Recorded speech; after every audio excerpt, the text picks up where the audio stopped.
Ethan Marlowe walked through the neon-lit streets of New Terra City, the biggest human settlement on Earth since the arrival of alien visitors. Tall towers reached into the sky, air traffic moved silently above, and glowing signs in many alien languages blinked on every corner.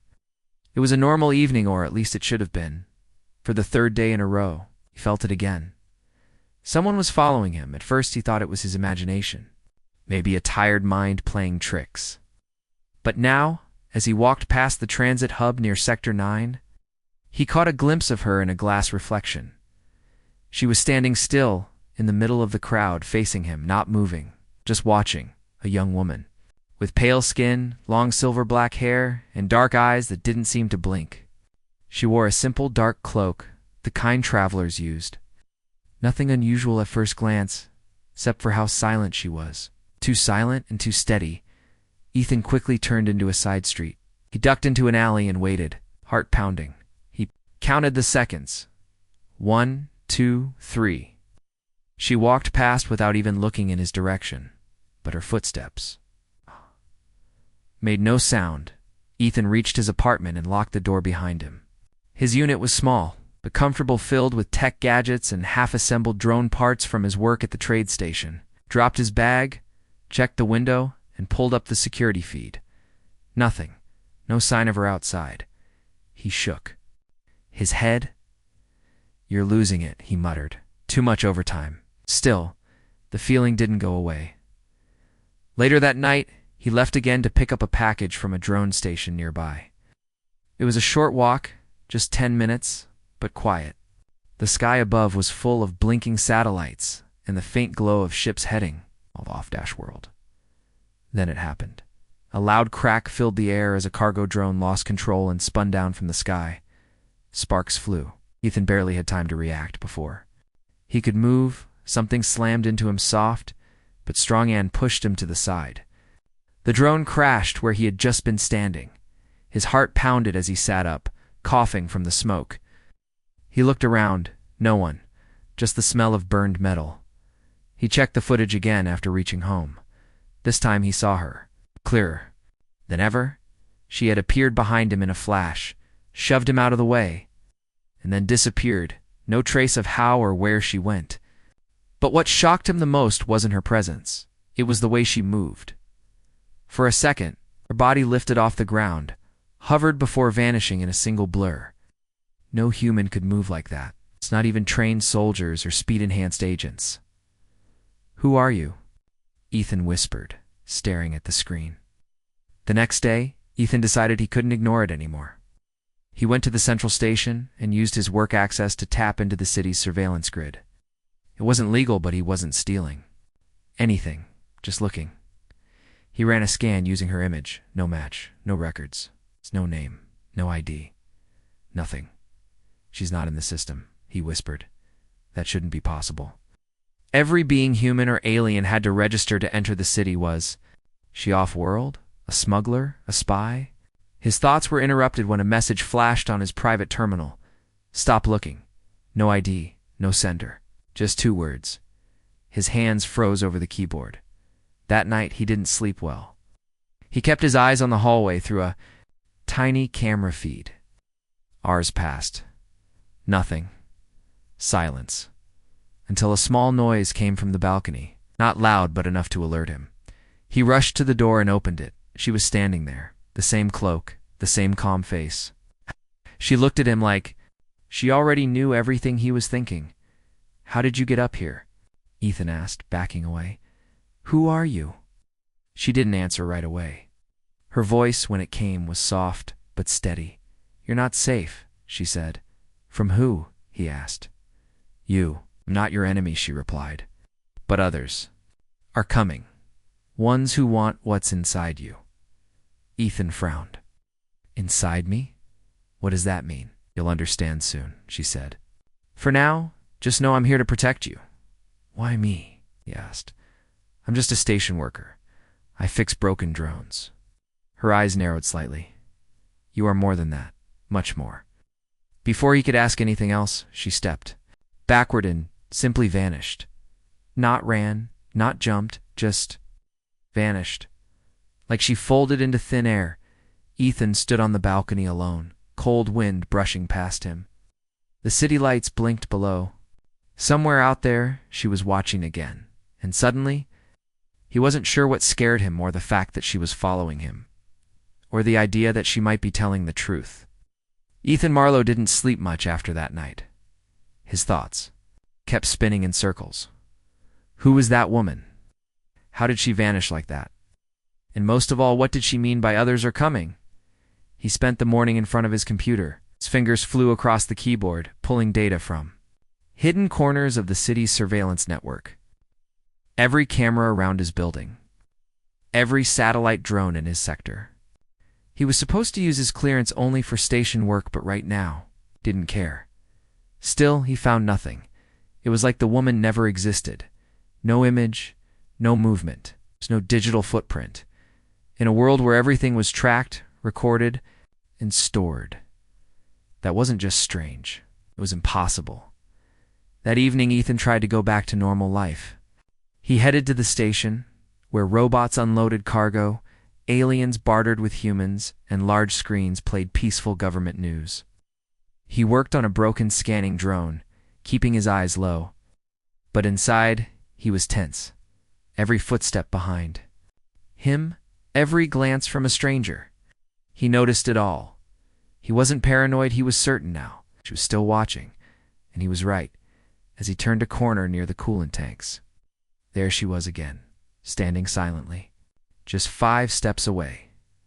This time, she didn't wait for him to speak.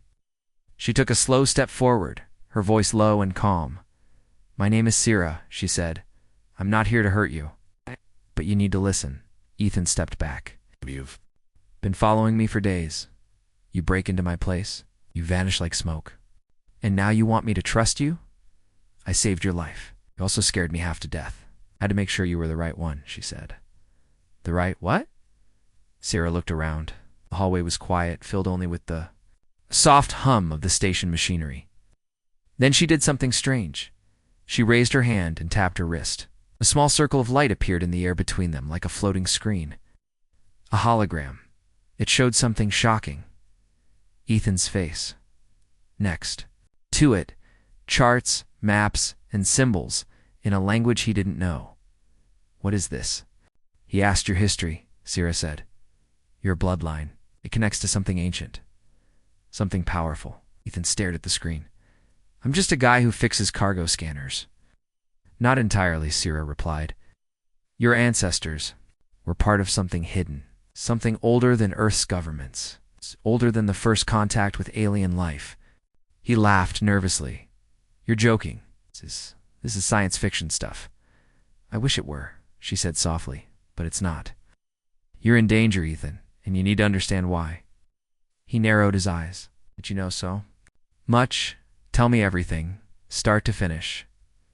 Sira paused. "Not here. We're being watched." Suddenly, her eyes turned to the ceiling. "Run," she whispered. "What?" A loud bang echoed through the hall. A black sphere dropped from above and released a burst of blue smoke. Ethan coughed and stumbled, vision blurring. In the smoke, 3 figures in armored suits stepped through, silent, with weapons drawn. One of them raised a scanner. "Target confirmed," the figure said. "Secure the subject." Ethan turned to run, but one of the figures blocked his path. Then he saw Sira move. She didn't pull a weapon. She didn't shout. She just moved faster than anything he'd seen. In a second, she was in front of the nearest figure. With a graceful spin, she touched the armor. And sparks burst from the suit. The attacker fell instantly. The other 2 raised their weapons, but Sira pushed Ethan behind a crate. "Stay down," she said.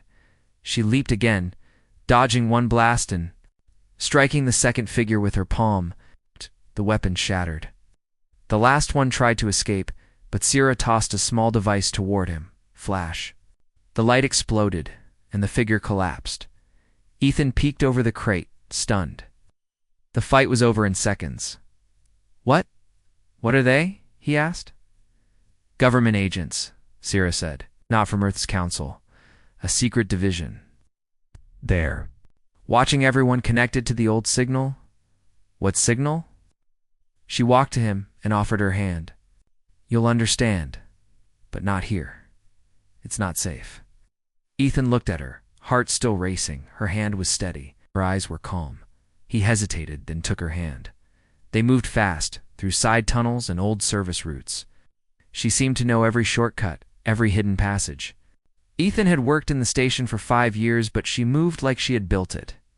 Finally, they reached an old maintenance room with no cameras. She locked the door and sat across from him. I'll tell you what I can, she said. Start. With you, Ethan said. You said your name is Sira, but who are you really? She was quiet for a moment.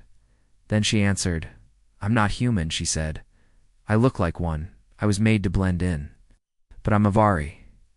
Ethan blinked. It's a myth. The Avari died out during the Second Alien War. No, she said. They hid. We hid. I was born long after that war. My people gave me one task. Find you. Why me? Because you're the last link, she said. The only human alive with the right genetic code. The one who can unlock what was left behind by the ancients. Ethan shook his head slowly. This is crazy. I know how it sounds, Sira said. But the Vorinth are coming. Who? They are machines. Built long ago. Their only goal is control. They move from galaxy to galaxy, stripping planets of life, and Earth is next. Ethan stood slowly, staring at the floor. So what now? Sira looked up at him. Now we run. Ethan sat quietly in the small maintenance room, staring at the cold metal floor. The walls around him buzzed with the low hum of city power lines, but his mind was louder. Too many questions, too many secrets. Sira stood near the locked door. Watching him carefully, her face was calm, but Ethan could feel the weight behind her silence. So Ethan finally said, You're an alien, a hidden one. I'm part of some ancient plan to stop killer machines from invading Earth. Sira nodded. And we're supposed to just run? No, she said softly. We're not running forever. We're going to find the truth. Ethan frowned. What truth? She stepped forward and held out a small device. It looked like a silver disc, smooth and glowing faintly blue. This, she said, is a memory key. It holds part of the map to something called the Vault, a place where my people stored knowledge, weapons, and warnings. You carry the other half of the key. Ethan blinked. I don't have anything like that. You do, Sira said. In your DNA. The Vault is locked by a living code, one half Avari, one half human. Only a person with your genes can unlock it. He stared at her, confused. How do you know all this? She looked away for a moment before answering, 'Cause it was my mission. I was created to find you. Ethan's eyes widened. Created, yes, not born like humans. I was designed and trained for one purpose: protection. To live among humans. To watch. To wait. And you waited. For me? For generations, she said. I am the last of the Watchers. And you are the last of the line. Ethan paced the room. This is too much. I'm not a hero. I fix drones and cargo. Lifts. I eat instant noodles and forget to water my plants. Sira gave a soft smile. You don't have to be a hero. You just have to be ready. He looked at her, searching for doubt. But her eyes didn't waver. What happens if I say no? Asked. Then the vault stays sealed, she said. And when the Vorinth come, Earth will have no warning. No defense. Silence filled the room again. Ethan sighed and rubbed his face. Where is this vault? Sira opened the silver disc. A faint hologram appeared in the air stars, planets and lines of light forming a map. Here, she said, pointing to a small moon near the outer colonies. This place is lost to most. It was abandoned after the last Avari ship fell. Ethan looked at it, and we just fly there. Not so easy, she said. All spaceports are watched. They know you're special. They'll try to stop us. Then, how? She pulled a small black card from her coat. There's one way. A smuggler ship leaves tonight. It's risky, but it won't be scanned. We have one chance. Ethan stared at the card. So this is really happening? Sira nodded. Yes, it's time. A few hours later, they stood in a dark hangar far outside the city limits. The air smelled of fuel and rust. A large dented ship stood in front of them, with sharp wings and old engines that rattled when idle. A short man with a thick coat and bright cybernetic eyes greeted them. You the ones with the token? He asked. Sira showed him the black. Card. The man laughed. You must be desperate. Just quiet, Sira replied. They boarded the ship. Inside, the lights flickered. Old wires hung from the ceiling, and the floor creaked with every step. Ethan found a seat near the back. Feels like this thing could fall apart any second. It won't, Sara said calmly. It's been used for years to smuggle beings. Across sectors. Comforting, Ethan muttered. As the ship lifted off, the city below shrank. Lights turned into tiny sparks. The stars above opened wide. For the first time in his life, Ethan left Earth. During the long flight, Ethan had strange dreams. In one, he was standing on a cliff, watching a sea of stars move like water. In another, he held a glowing key that opened a door made of light. When he woke, Sira was beside him. You're changing, she said. What do you mean? The code inside you is waking up, starting to connect. Connect to what? To the memories of your ancestors. To their knowledge? Ethan shook his head. So now I'm carrying ancient memories too? Only parts, she said, but enough to guide us. He sighed. Great, just what I needed. Visions and aliens and machine invaders. She looked at him seriously. This is bigger than you. But it begins with you. Suddenly the ship shook. The smuggler's voice echoed from the front. We've got company. Sira stood quickly. Hold on. Out the window. 3 small ships approached, black, fast, and armed. Ethan's eyes widened. Are those? Yes, Sara said. Hunters sent to stop us. Smugglers swerved the ship, dodging blasts of energy. The lights flickered again. Alarms blared. Sira grabbed Ethan's arm. There's an escape pod. If we get hit, we use it. But what about the map? It's inside you now, she said. I memorized the rest. We'll find the vault. Loud crash shook the ship. A fire broke out near the engine. The smuggler yelled, I can't hold them much longer. Sira pulled Ethan to the side hatch. We have to go now. The pod door opened. She shoved Ethan in, then climbed in beside him. The pod launched just as the ship behind them exploded in the sky. Inside the small pod, Ethan gasped for breath. Sara was calm, typing coordinates into the pod system. Where are we going? He asked. To the moon, she said. To find the vault, before it's too late. As the stars passed silently outside, Ethan looked at her for the first time. He realized something. He wasn't just being followed. Anymore, he was being led into something far greater than he had ever imagined. The escape pod floated silently in space, moving slowly toward the distant moon. Inside, Ethan sat beside Sira, his eyes staring out of the small round window. The stars outside looked peaceful, but he knew peace was not what waited ahead. His thoughts were heavy. Aliens. Ancient codes. A mission that started before he was even born. It felt like something from a story. But it was all real. He turned to Sira, who was busy tapping on the pod's small control panel. How much longer? He asked. 20 minutes, she replied without looking. We're almost there. Ethan nodded slowly. You said something back on the ship, about the code inside me, that it's waking up. What does that mean? Sira looked at him for a moment, then answered, You're not just carrying information, Ethan. You're beginning to connect with the memories of those who came before you. The ones who held the code before? You mean like my ancestors? Yes, she said. Your bloodline goes back farther than you know. Some of them were part of the first contact between humans and the Avari. They made a promise to protect something powerful. Why me? Ethan asked again.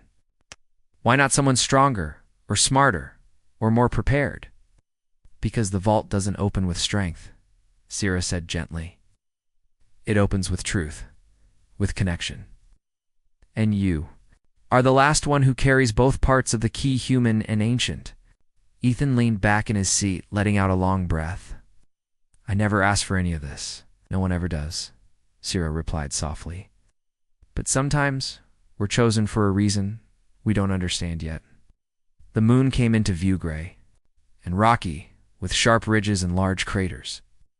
But in the middle of one crater stood something strange. A black tower, half buried, with glowing lines running across its surface.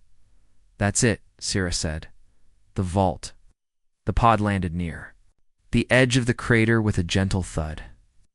The doors opened and cold air rushed in. Ethan stepped out, his boots crunching against the dust. The silence was deep, no wind, no sound, only the soft hum of the vault in the distance. It didn't look like a building. It looked like it was grown out of the rock itself. Alive in some way, as they walked toward it, Ethan felt something strange. A soft pull, like something inside him was reaching toward the tower. Do you feel it? Sira asked. Yes, Ethan whispered. It's like it knows I'm here.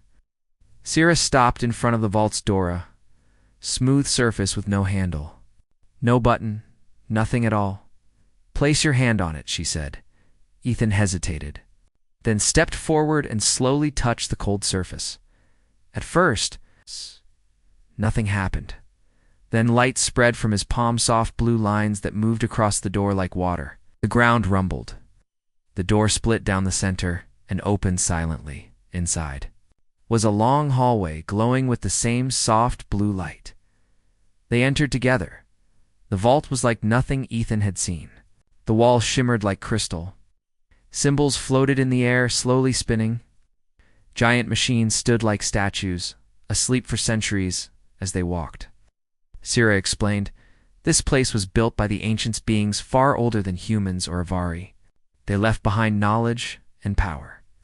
But they feared what would happen if it fell into the wrong hands. So they made a living key and gave part of it to my people, and the other part to mine, Ethan said quietly. Sira nodded. They entered the central chamber. A large sphere hovered above the floor, surrounded by rings of glowing light. In the middle of the sphere, Ethan could see images, moving cities, stars, battles, faces. This is the heart of the vault, Sira said. Touch it. It will show you the truth. Ethan stepped forward and placed his hand on the sphere. Suddenly, the world around him disappeared. In his mind, Ethan saw everything. He saw a time before Earth had space travel. Before anyone knew about aliens, he saw the ancient stall beings of light and energy working with both humans and Avari to build something powerful. A signal system to protect the galaxy from machines called the Vorinth. Then he saw war. The Vorinth arrived, cold, silent, and ruthless. Planets fell. Species vanished. The ancients used the last of their strength to lock the vault and hide the key in 2 living races. Ethan saw a man who looked like him, centuries ago, shaking hands with an Avari elder. A promise was made to protect the vault and warn future generations. The vision ended.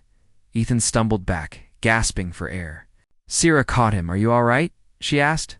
He nodded slowly. I saw everything. I understand now. Then it's time, she said.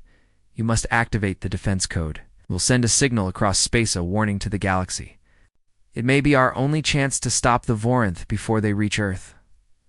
Ethan walked to the center platform. A small pedestal rose from the floor, with a place for his hand. He placed it there. The vault shook gently. The lights turned gold. Deep, calm voice spoke in a language he didn't know but somehow understood. Key accepted. Signal active. Defender awakened. A beam of light shot into the sky, passing through the moon's surface and vanishing. Into space, Sira smiled. It's done.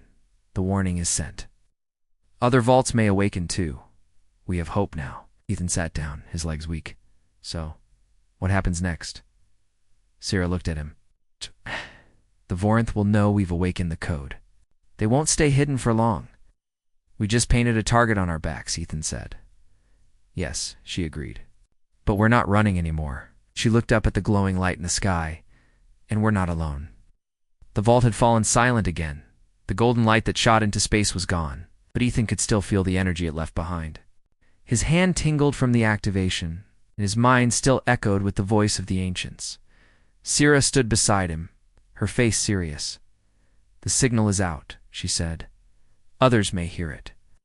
Friends or enemies." Ethan turned slowly. "Eight." "Vorinth," she nodded. "They'll know we're awake." And they won't wait. A deep, low hum began to grow in the air around them. "What's that sound?" Ethan asked. Sira's eyes narrowed. "A ship, big." They ran outside the vault, stepping onto the dusty gray moon surface. Above them, clouds of energy formed in the black sky as something massive dropped out of light speed. A ship shaped like a dark spike appeared. It didn't shine. It didn't blink. It just floated silently, like a shadow in space. "That's not human," Ethan said. "No," Sarah replied. "It's Vorinth." The spike-shaped ship opened in the center. From inside, several small drones shot out round, black and fast. They scanned the ground, then zoomed toward the vault. "They're coming for the code," Sira said quickly. "We have to leave." "But we just got here," Ethan said, breathing fast. "Finally opened the vault." "We've done what?" "We needed to do," Sira said. "Now we need to survive." They ran toward the escape pod. Behind them, the ground shook as energy blasts hit the surface. One drone crashed nearby and exploded, throwing dust into the air. Sira reached the pod first and pulled open the hatch. Ethan jumped inside, followed by Sira. She pushed the launch button. The pod shot up from the moon, heading back toward the nearest space route. As it left the surface, Ethan looked down. The vault was vanishing beneath clouds of smoke and metal machines. "They're destroying it," he whispered. "No," Sira said. "It can't be destroyed. Only hidden again. The ancients built it. To last? But what about us?" Ethan asked. "Where are we going now?" Sira took a breath. "Earth." Ethan's eyes widened. "Back to Earth? We have to?" she said. "The Vorinth won't attack openly right away. But they will send agents. The human government needs to know. We have to warn them. Think the pod connected to a transport station halfway between the moon and Earth? From there, they boarded a quiet passenger shuttle. It looked normal, with humans and a few aliens sitting side by side. Ethan wore a hood and kept his head down. Sira stayed close, her eyes always watching. "Won't they be looking for us?" Ethan asked. "Yes," she said. "But not here. Not yet." As the shuttle entered Earth's atmosphere, Ethan looked out the window. The planet below was calm blue oceans, green lands, white clouds. Everything looked normal, but he knew the truth. It wouldn't stay normal for long. They arrived at a small port near the edge of New Terra City, the same city where Ethan's strange journey had begun. Streets were still busy, the lights still bright, and people moved like nothing had changed. But for Ethan, everything had changed. "We need to go underground," Sira said. "There's someone I trust, a human scientist who helped me once. She can hide us." Ethan followed her through the old parts of the city. They passed forgotten tunnels, closed shops, and broken machines left from the last war. Finally, they reached a hidden lab behind an old cargo station. Sira knocked 3 times. Then once more the door opened. A tall woman in a white coat stood there, her hair tied back and her glasses glowing from a screen inside. "Sira," the woman said. "You're still alive?" "Barely," Sira replied. "Dr. Lane, we need your help." Dr. Lane looked at Ethan and him. "One," Sira said. Lane's eyes widened. She opened the door fully. "Come in quickly." Inside, the lab was full of blinking lights, large machines, small floating drones. Dr. Lane locked the door behind them and activated a jammer device. "No one will hear us now," she said. Sira explained everything. The vault, the warning, the signal. The Vorinth. Dr. Lane listened carefully. She didn't interrupt once. When Sira finished, Lane turned to Ethan. "So you're the last key," she said. "That's what they keep telling me," Ethan replied quietly. Lane nodded. "Then Earth needs you more than ever." Ethan felt a strange mix of fear and purpose. 1 week ago, he was just a worker, a nobody. Now, he was the key to a defense older than history, and sitting nearby was Cerise, an alien woman who had followed him through shadows, saved his life, and led him to the truth. He looked at her. She looked back. "You were right," he said softly. "I was more than I knew." "And now," she replied, "you're just getting started." The ancient chamber hummed softly with power. Ethan stood beside Sira, the glow from the vault's walls casting gentle light on their faces. Outside. The world was silent, but the air inside was full of promise and a quiet strength. "We've done a lot," Ethan said, looking around the room. "But I keep thinking, what if it's not enough?" Sira smiled, a small warmth in her dark eyes. "It's never enough until we make it enough, but this time we're ready." Ethan took a deep breath. "Never believed I'd be part of something this big. I was just fixing drones, living a quiet life. Now, I'm the key to saving Earth." "You're more than a key," Sira said. "You're the bridge between two worlds, human and Avari, past and future." He looked at her, surprised. "Why me? Why did you follow me all this time?"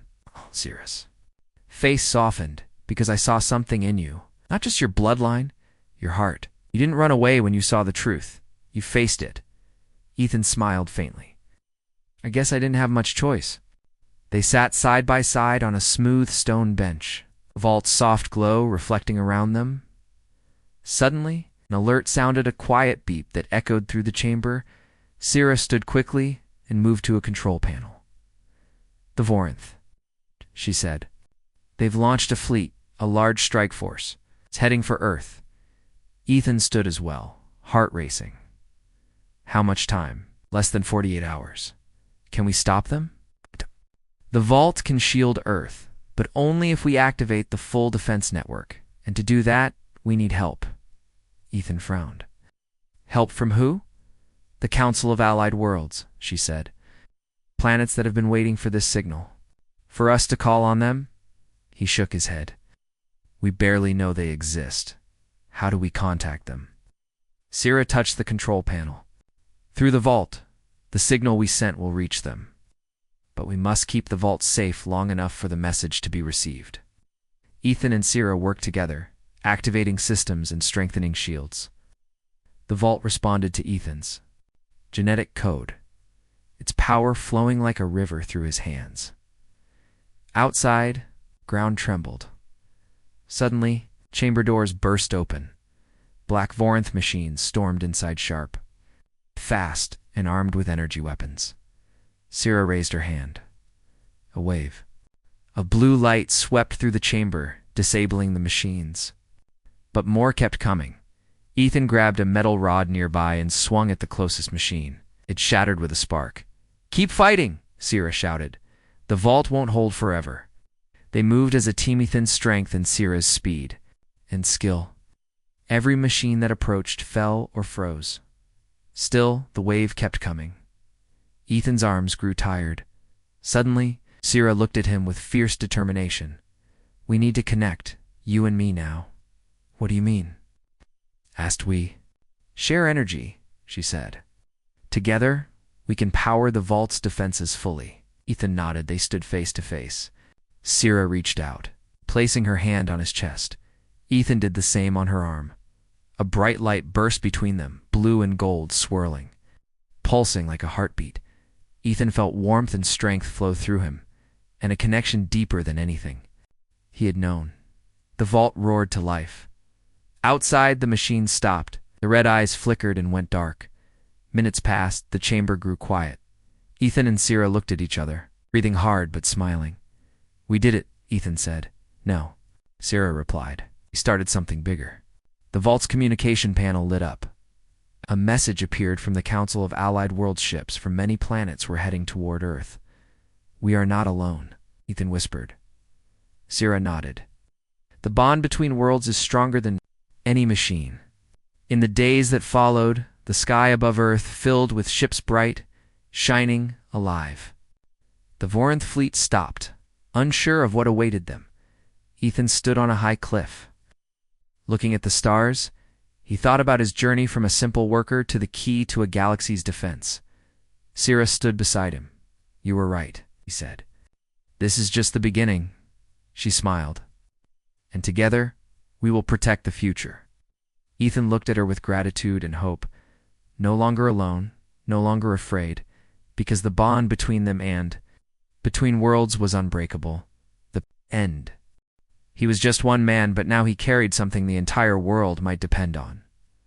Dr. Lane opened a screen.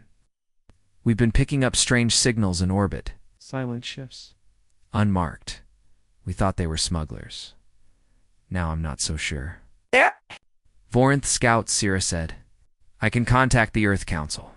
They won't believe me without proof." "I can give them proof," Ethan said. "I saw it all. I'm in the vault." Lane's eyes narrowed. "Then we'll show them. But we must do it before the Vorinth make their first move." That night, Ethan sat alone on the roof of the lab. City lights stretched below him, blinking softly. Cars flew past, people walked under street lamps, and children laughed in nearby apartments. It all looked so peaceful. He thought about the vault, the dreams, the truth hidden inside him. He didn't feel like a hero. He felt scared, but he also knew this. He couldn't run anymore. Not from Sira, not from the truth, not from the future, because the machines were coming, and he was. Earth's first line of defense. Inside Dr. Lane's underground lab, the air felt thick with tension. Small red dots were appearing more and more each hour. Vorinth ships, they were coming closer. Sira stood by the door. Arms crossed, her eyes cold and focused. Dr. Lane typed quickly, pulling up files, reports, and scans. The lab was quiet except for the soft hum of machines and the beeping of warnings. "They're not attacking yet," Lane said, "just watching." "They're waiting for the right time," Sira replied. "They test planets. Observe weakness. Then strike." Ethan stepped forward. "Can we stop them?" Sira said firmly. "But not alone." She turned to him. "There is one last place we must go," she said. "The true vault. The one that controls the defense systems built by the ancients." Ethan frowned. "I thought the moon vault was the only one." "That one held knowledge," Sira explained. "The ancients placed a final key inside the planet. Hidden, guarded. Only someone with your DNA can enter it." Dr. Lane looked surprised. "Vault under Earth, beneath the old mountains," Sira said. "Under a place humans called the Silent Stone. It was once worshipped. Now it's forgotten." Ethan looked at the screen, then at Sira. "If that place holds the last defense, then we have no choice." 3 hours later, they left the lab in a hidden vehicle, a black crawler that moved silently beneath the city. It entered an old tunnel system once used for mining. Now it led far beyond the city limits. Outside, clouds covered the sky. Wind howled through the broken lands. No people, no traffic, just silence. They reached the mountains before dawn.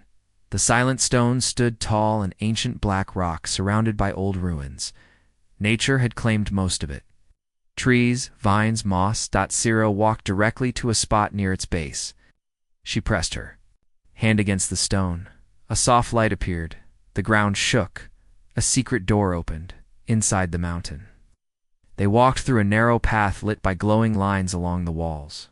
The air smelled like old dust and energy. Ethan's heartbeat grew faster with every step. "This place," he whispered, "it feels alive." Sira nodded. "The ancients built it with living metal. It responds to thought, memory, and truth." Dr. Lane stared in awe. "I've never seen technology like this. It's not just machines. It's like art." They reached a round chamber. In the center was a platform with a strange machine, part crystal, part metal, and glowing faintly. "This is it," Sira said. "The control center." Ethan stepped toward it. "What do I do?" "Touch it," she said. "Let it read you. It will know who you are." He placed his hand on the machine. It lit up, suddenly. Chamber transformed. Ethan saw light everywhere, floating symbols, memories, stars. His mind filled with images. He saw Earth from space. He saw the Vorinth swallowing planets, turning cities to metal. He saw humans and Avari fighting side by side long ago.